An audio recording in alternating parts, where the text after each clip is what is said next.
Worry for neighbors now is what to do about the damage caused by that explosion. Melissa Correa is live in one neighborhood. She's giving us a look at that damage. Melissa. Hey there, Brandy. Listen, in the less than 8 hours since this morning's explosion, these neighborhoods that neighbor that facility have been bustling with activity. One, safe to say a lot of the people that live in this street walked away completely unharmed. A few folks were cut by scrapes, cut and scrapes from glass.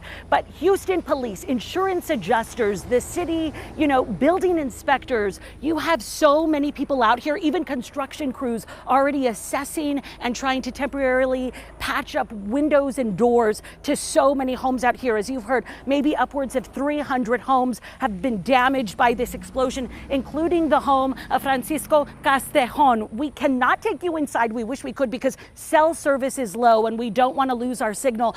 But Brandy, inside are the images that we have been sharing, unfortunately, with viewers all day. Just every single room in these homes completely destroyed. We're talking about the roof coming down, windows blown out, doors popped off of the hinges, damage upon damage with that. And this is the reason why.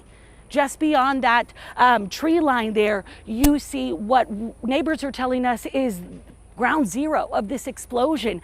They're less than a half a mile from where those chemicals popped off before 4:30 this morning. They're describing this as thunder. They thought for sure a plane had crashed in their home, a car slammed into their home. Imagine waking up in that sheer panic.